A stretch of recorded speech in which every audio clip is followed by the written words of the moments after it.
Hey everyone! So today we're diving into a discovery that totally shook up physics. It's this idea that an invisible, abstract mathematical tool might actually be more real than the forces we can, actually feel. And it all kicks off with one heck of a question.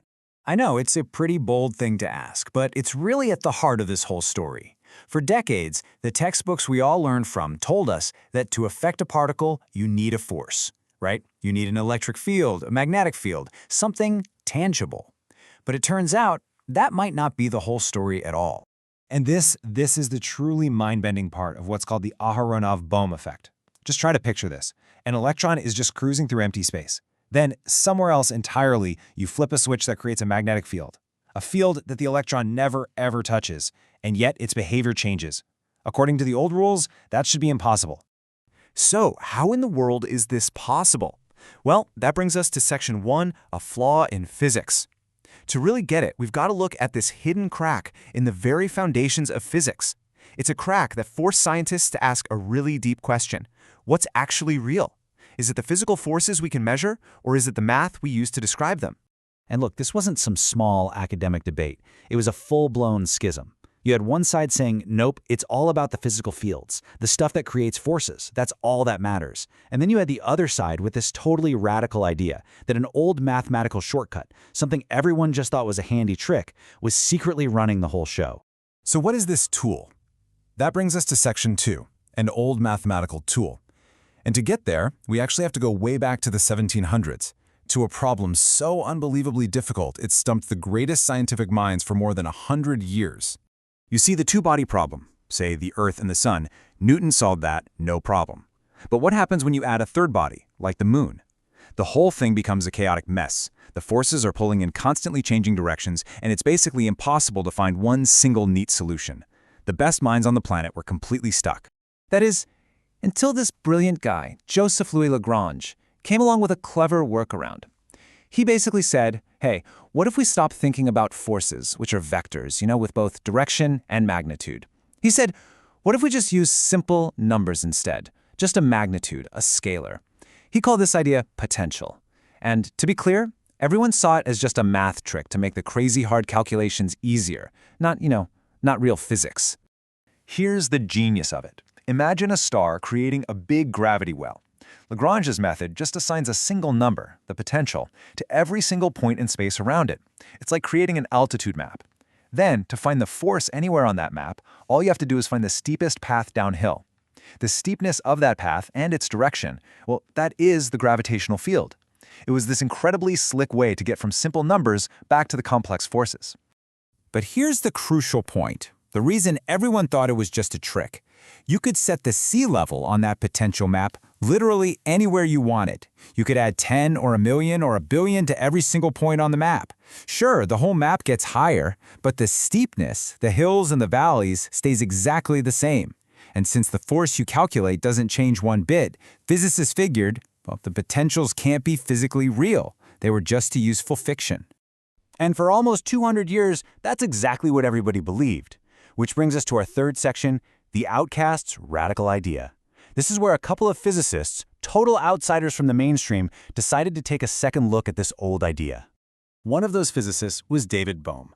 The guy was an absolute genius, but his career was just plagued by politics. He was blocked from working on the Manhattan Project, he got hounded for his past political sympathies, and eventually he was pretty much pushed out of the American physics world altogether. He became an academic exile. And maybe being an outsider is exactly what allowed him to challenge a 200-year-old assumption. So, while he was working in Bristol, in the UK, Bohm and his student, Yakir Aharonov, had this huge realization. They looked at the Schrödinger equation, the master equation of all of quantum mechanics, and they noticed it wasn't written in terms of fields. It was written using potentials. Now, everybody else just assumed this was for convenience, to make the math easier. But Bohm and Aharonov asked a different question. What if it's not a convenience? What if quantum mechanics is trying to tell us that potentials are what really, truly matter? Their insight was so sharp that even the legendary Richard Feynman, who admitted he totally missed it himself, later said he was amazed at how they made the whole question crystal clear. And they didn't just have an idea, they actually came up with an experiment to prove it. And that's where theory slams right into reality. Section 4, an experiment settles it. Bohm and Aharonov designed an experiment so clever, so elegant, that it could definitively answer the question once and for all. Were potentials real, or were they just a mathematical ghost? The setup is just brilliant. You take a beam of electrons and you split it in two, like waves splitting in water. Then you send those two beams on a journey around a special device called a solenoid. Now the key thing is, outside of this solenoid, the magnetic field is absolutely zero. But the magnetic potential it creates extends out into the space where the electrons travel. Then you just bring the two beams back together and see how they interfere with each other. So this creates a perfect showdown with two totally different predictions. If fields are all that matter, then the electrons feel nothing, right? The interference pattern should look exactly the same whether the solenoid is on or off. But if potentials are real, then the two beams are going to be affected differently as they pass by, and that will cause the final pattern to shift. One of these had to be right. For years, experimenters tried to get a clean result, but it was tricky. Then, in 1986, a physicist named Akira Tonomura pulled off a masterpiece. He is this microscopic magnetic donut shielded by a superconductor to make absolutely sure no magnetic field could leak out. And the result? It was undeniable. When the electrons passed around it, the interference pattern shifted. Boom! The effect was real. Aharonov and Bohm were right.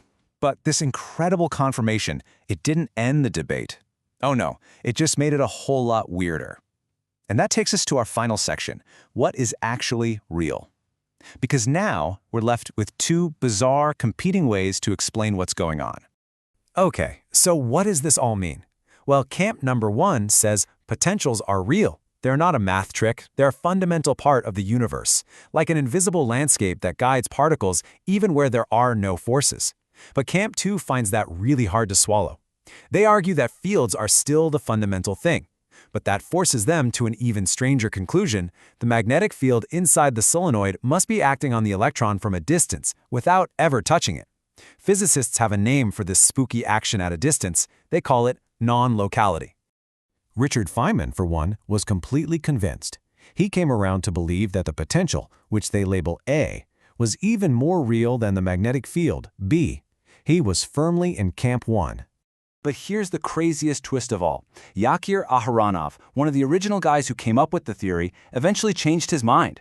Years later, he argued that the effect is actually better described as a non-local action of the field. So even one of the discoverers found the idea of real potential so strange that he switched over to the other, equally strange interpretation. And this isn't just some historical curiosity. No way! The debate is still raging today. And just in 2022, scientists actually confirmed a gravitational version of the effect, which suggests these bizarre rules don't just apply to magnetism, they might apply to the very fabric of space-time itself. And that leaves us with this final, profound question. Physics proved our common sense was wrong, but it hasn't quite told us which new, bizarre reality we have to accept instead. So what do you think? Which is stranger, an invisible mathematical landscape that shapes everything around us, or forces that can reach across empty space to act where they don't even exist? Either way you slice it, reality is a whole lot stranger than any of us ever imagined.